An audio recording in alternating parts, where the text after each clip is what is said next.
প্রতিটা রুহু, প্রতিটা মানুষ মালাকুল মাউতকে দেখতে পায়। আপনিও দেখবেন, আমিও দেখব। মুমিনদের কাছে এসে মালাকুল মাউত একজন যুবকের বেশে সাদা ধবধবে জুব্বা পরে সুগন্ধি মেখে মুমূর্ষু ব্যক্তির শিয়রে বসে বলে, ইয়া আইয়াতুহান নাফসুল মুতমাইন্নাহ, হে প্রশান্ত আত্মা, উখরুজি ইলা মাগফিরাতুল্লাহি ওয়া রিদওয়ানি, আল্লাহর ক্ষমা আর দয়ার দিকে বের হয়ে আসো। বলা মাত্রই মুমিনের আত্মাটা স্মুথলি বের হয়ে আসে। কাফান মিন আকফানিল জান্নাহ, হানুত মিন হানুতিল জান্নাহ, জান্নাত থেকে আনা সুগন্ধি কাফনের মধ্যে পেঁচিয়ে তিনি রূহটাকে নিয়ে ইল্লিনে চলে যায়। সরাসরি দেখে মালাকুল মাউতকে। আর যারা ইসলাম বিরোধী, কোরআন বিরোধী, তাদের সামনে এসে মালাকুল মাউত ত্রাস সৃষ্টি করে। আগে ধমক। হাইওয়েতে মাঝে মাঝে ডাকাতি হয় না?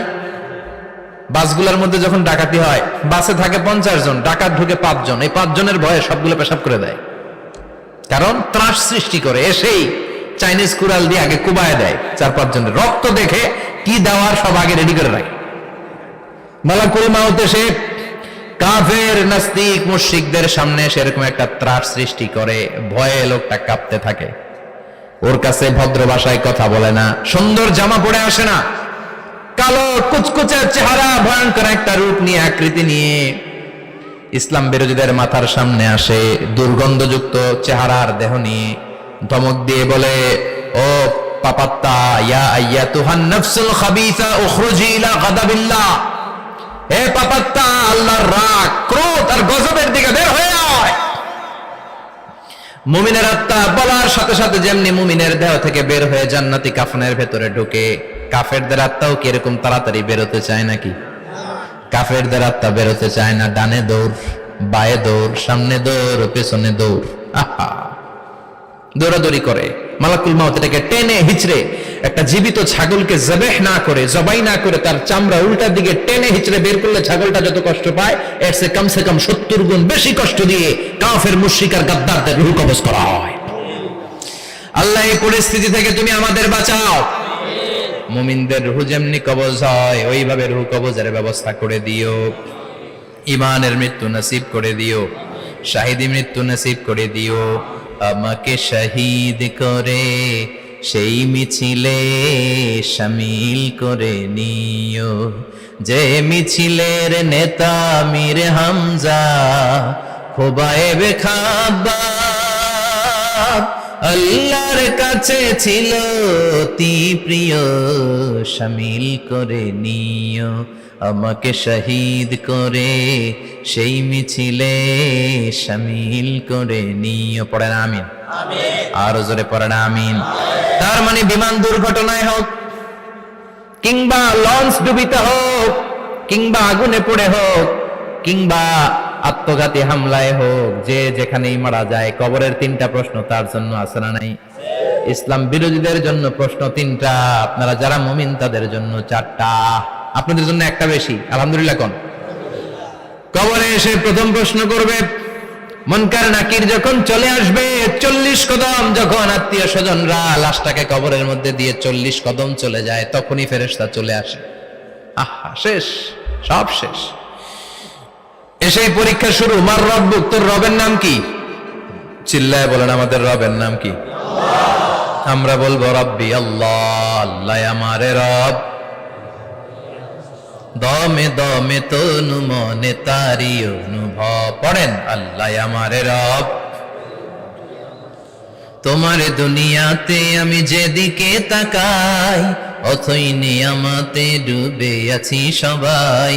পাখপাখালির গানে শুনি তসবিহ কল রব, তসবিহ কল রব, আল্লাহ আমারে রব।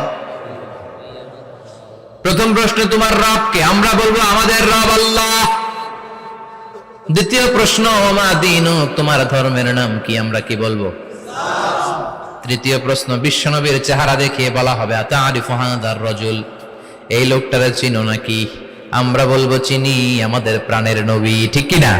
চাঁদের চেয়ে সুন্দর তুমি নবী আমার কমলিহিওয়ালা, দু জাহানের বাদশা তুমি প্যারা নবী সাল্লে আলা, চাঁদের চেয়ে সুন্দর তুমি নবী আমার কমলিহিওয়ালা, ঠিক কি না? তিনটা প্রশ্নের যথাযথ উত্তর যখন দিয়ে দিলেন, আপনার জন্য অতিরিক্ত আরেকটা প্রশ্ন করা হবে, ওয়ামা ইলমুক, তোমার নলেজ কি? তিনটা প্রশ্নের উত্তর যে তুমি করতে পারলা, কিভাবে পারলা, কেমনে জানলা? নকল করে বলছো নাকি জেনে বুঝে আসছো? নকল হয় না? এখন তো পরীক্ষা চলতেছে বোধহয়। কি পরীক্ষা? এসএসসি পরীক্ষা। নকল হয়? কৃষ্ণপুরে নকল নাই না? এখন মনে হয় এগুলো একটু কমছে। একটা সময় ছিল অনেক নকল হইতো। পাঞ্জাবের ভিতরে নকল, পকেটে নকল, টুপির ভিতরে নকল, মৌজার ভিতরেও নকল। এমনকি মেয়েরাও নকল করে পরীক্ষার হলে আসে না নাই? স্কেলের মধ্যে লিখে নিয়ে যায়, হাতের মধ্যে লিখে নিয়ে যায়, ওড়নায় লিখে নিয়ে যায়, কাপড়ে লিখে নিয়ে যায়, আসে না নাই? ফেরেশতারা বলবে নকল করছো নাকি? কেমনে জানলা? তিনটা প্রশ্নের উত্তর তুমি কেমনে বললা? আল্লাহ তোমার রব, ইসলাম তোমার ধর্ম, এই লোকটা বিশ্বনবী, কেমনে চিনলা? আপনাকে তখন বলতে হবে আমি কোরআন থেকে শিখেছি, আমি হাদিস থেকে শিখেছি, আমি ইসলাম জেনে বুঝে মেনেছি, আমি আন্দাজে কোথাও ঘুরি নাই। চিল্লা এখন ঠিক কিনা? আপনাকে বলতে হবে। এজন্য শিখতে হবে, প্রতিনিয়ত ইসলাম সম্পর্কে জানতে হবে, আখের গোছাতে হবে, জীবনটাকে আলোকিত করতে হবে। চিল্লায় বলেন ঠিক কিনা?